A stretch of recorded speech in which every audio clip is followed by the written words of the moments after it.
Jesus is undoubtedly one of the most important people in all of history. He was able to divide history from his birth onward with only 3 years of preaching. And we still talk about him, but who was he really? A prophet? A messiah? A good person? And that's it? Or was he truly God? Do you have a minute to talk about Christ? Join me as I show you why the physical and philosophical evidence available today indicates that Jesus was not just a good person. Let's start from the beginning. Jesus existed. Not even the opponents of Christianity doubted the historicity of Jesus. That only started being called into question, with no basis whatsoever, at the end of the 18th century. The denial of Jesus' historical existence began during the time of the French Revolution. The first ones to write books claiming Jesus didn't exist were free thinkers, but their goal wasn't simply to be free thinkers. They were part of the French Revolution, which sought to weaken the power of the church. Because before the French Revolution, the clergy, priests, bishops, and the Pope not only collected the tithe from the population, which was 10% of people's income, they were at the top of society. They controlled the land, education, hospitals, and records of birth, marriage, and death. Everything went through them. And the problem was that they started to abuse the people. And obviously the people were not okay with that. So one way of trying to break free from that control was to question the existence of Jesus. And unfortunately, the innocent end up paying for the sins of the guilty. The next logical step before claiming that Jesus was God is to understand who Jesus was. To understand Jesus, we first have to look at what he read, the Old Testament. This book is not just one book. It's actually many books, written by many authors over thousands of years and compiled together, but all of them together tell a story. Well, actually more like 3. The first story is the Torah, the story of how God created humanity, chose his people, and gave them his commandments. But who is this God they talk about so much? They didn't invent the concept of God. The Greeks said that humans are the playthings of forces greater than ourselves. The sun, the earth, the wind. In general, all the forces outside of human control were, in many cultures, considered gods. But these gods were neither heroes nor villains. They just were. The sun was the sun, the earth was the earth. They were attempts to represent aspects of the world that humans didn't yet fully understand. What set the people of Israel apart is that they understood that all these forces were part of the same thing. And that unifying principle, which held everything together and was everything, they called Yahweh.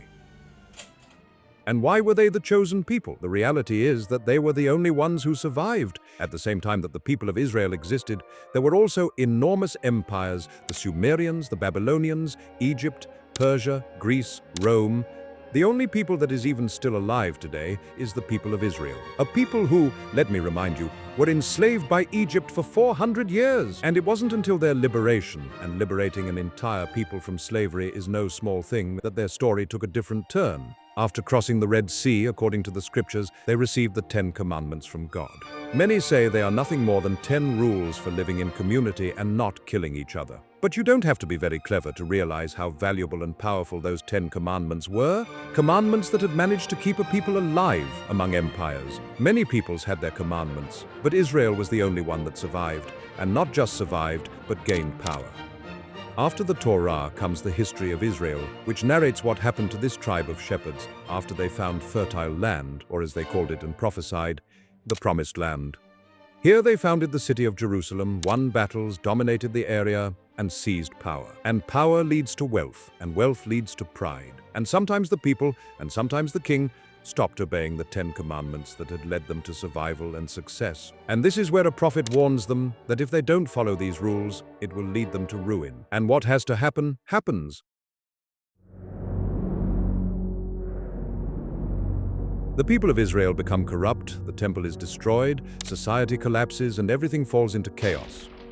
The new generations born in this darkness remember the unifying principle, Yahweh, and the 10 commandments that had kept them safe for thousands of years, and little by little they rebuild and rise to power again. But once more, the rich and powerful sin with pride, believing that just because they controlled a piece of the known world, they were entitled to everything. And once again, the people fall from grace, and it becomes a cycle. Hard times create strong men create easy times create weak men, and weak men create hard times. Once again the people disobey, and once again a prophet warns them, and once again they ignore him, and what has to happen, happens. And this cycle doesn't repeat itself 1 or 2 times in the Bible. It repeats many more. For thousands of years, the people of Israel went through this cycle. The story ends sadly. In the end, Babylon conquers them, and chaos comes to the people of Israel. The people are enslaved, the temple destroyed, and the few who manage to flee are forced to live in exile. The next story speaks of these poor souls who lived through this catastrophe. The prophets. They try to explain what led their people to ruin. Among the causes they mention are the corruption of the powerful, prophets for hire, the enslavement of the poor, and the idolatry that had fragmented a people who had once fought for a shared truth and was now splintered apart. That is how not just a people dies, but a nation. And those who remained, the few who managed to flee, had nothing left but exile, waiting for a Messiah. They no longer even had their promised land. The only thing these people had left was their history, and with that they gathered thousands of years of history and oral tradition to write the books of wisdom. In these 3 books, they try to explain what life is about and how to live a dignified life. The first book, Proverbs. It is essentially a manual for living well. Here, sayings, advice, and reflections are gathered on how to conduct life with wisdom. But what is wisdom? All of these pieces of advice are not pure opinion. They are guidance for a way of acting and living that, according to them, gives shape to the world. Wisdom. The 10 Commandments are written in wisdom, and from them emerge all the counsel mentioned in the book of Proverbs. Wisdom is this force in the world that rewards the just and punishes the sinner, and the best way to follow it is to fear the Lord, the unifying principle, the one who is. And the Jews were not naive. They knew that these rules had led them to success for years, and that failing to follow them had led them to misery. But in this world, not everything is so simple. Ecclesiastes, which by tradition is attributed to King Solomon, the richest, wisest, and most powerful man of his time, this book, among many things, reflects on the injustice of the world. The author doesn't sugarcoat reality. There is injustice, there is oppression, the wicked prosper, and the good suffer. He says it straight. This book also speaks of death as the great equalizer. Everyone dies, the wise and the fool, the rich and the poor, the just and the unjust. No one escapes. And although this book might seem pessimistic, its message in the end is more nuanced. In the middle of all that dark reflection, the book repeats a practical conclusion. There is nothing better for a man than to eat, drink, and find joy in his work. This too comes from the hand of God. How many times have we been told that what we should enjoy is the journey, not the destination? And we don't listen. Over and over again, but we remain blinded by what we think the destination is going to bring to our lives, when happiness is a way of life. It's not something of a single moment, it's something you have every day. And to have it every day, you have to enjoy every day. But then what's the point of living by the commandments, of seeking to live a life of wisdom, if the unjust still prosper and the just still continue to fall into misery, the unjust prospering over the just? This has been a subject of debate for a long time. Isn't God supposed to reward the righteous? Unfortunately, I don't have the answers. But the last story, the story of Job, might help you find your own. Imagine losing everything. Your family, your health, your wealth, your home, literally everything. Not for being a bad or unjust person, but because God wanted to prove a point. This book, for many, is the most unfair in the Bible, but it is without a doubt a masterpiece and one of the greatest philosophical works in all of history. Why do bad things happen to good people? Job was a man who had everything: wealthy, just, honest, with a large family and respected by all. The Bible describes him as perfect and upright, someone who genuinely avoided evil, not out of convenience. He lived in the land of Uz, and he was no ordinary man. He was considered the greatest man in all the East. Everyone knew that Job was truly good, not just in appearance. He was happy, or at least everything suggested he should be. But one day, something happened in heaven that Job never knew about. God was gathered with his angels when, out of nowhere, as the book writes, Satan appeared. God noticed his presence and asked him, "Have you considered my servant Job? There is no one like him on all the earth. He is a blameless and upright man who fears me and shuns evil." Satan believed that Job was faithful only because God blessed him with his family, his wealth, and his health, and that all his faithfulness would disappear if those things were taken away. Take all that away, and you'll see how he curses you right to your face. And so, without warning, Job loses everything. I repeat, everything. His family, his land, his livestock, his wealth, everything from one day to the next. God allowed Satan to take it all, except to touch his body. The only thing he had left was his health.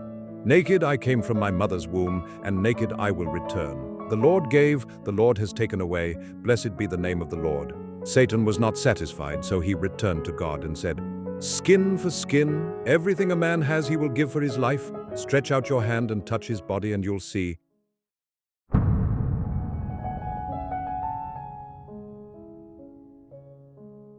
And so, again without warning, in a short time, Job woke up covered with sores from head to toe. Painful, oozing, unbearable. The man had no health left. The poor man had lost everything and everyone. His wife looked at him and could take it no more. "Do you still hold on to your integrity? Curse God and die at once." Job looked at her and replied, "You speak like a foolish woman. Shall we receive good from God, and shall we not also receive evil?" The news of his misfortune spread far, and friends came to see him, and they had a very orderly theory about how the world works. God rewards the good and punishes the bad. If you are suffering like this, Job, it is because you did something wrong. Confess it, repent, and God will restore you. But Job knew it was a lie. "What did I do? Tell me what I did. I know how I have lived." Job spent time like this, poor and sick and with doubts. In his limited mortal experience, he only saw pain and injustice. But deep inside, he wanted to have hope and to believe that God is truly just. And in this section of the book, Job, desperate, makes one final declaration. "Why did you hide your face from me? Why do you treat me as your enemy? I wish I could present my case before you. I know that I am innocent." After that, God responded and showed Job the immensity of creation and its complexity, from the most powerful animal to the simplest bee. Everything was under God's care. And Job understood that from his perspective he could not see everything, and grateful, he repented. Then God turned to Job's friends and said to them, "I am angry with you because you have not spoken what is right about me, as my servant Job has." Even though God was aware that there were moments when Job blamed him and complained, he recognized his struggle and his honesty. He gave him back twice as much as he had lost: new children, new riches, new health.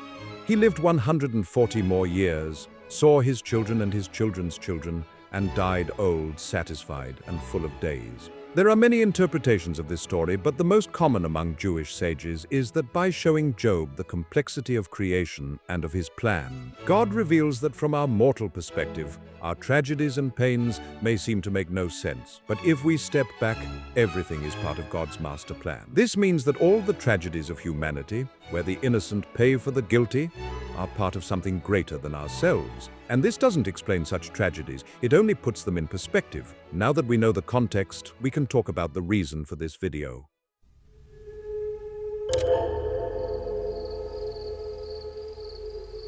Jesus was a nobody, a Jewish man, son of a carpenter, born in a manger, under the yoke of the Roman Empire, heir to a defeated people who lived waiting for a Messiah. But the people were expecting a Messiah who would be a warrior king, one who would take up arms, dethrone Rome, and return power to the people of Israel. Christ was not a warrior, but he read. And after reading what his ancestors already knew, he went into the desert for 40 days, only to spend the next 3 years and a little more transmitting a message that still gives people something to talk about today. What he said and the message he gave, a message that offered a solution to that primal fear that every human being is born with, the fear of death. As Ernest Becker once said, that is the terror, to have emerged from nothing, to have a name, consciousness of self, deep inner feelings, an agonizing need to be alive and to express it.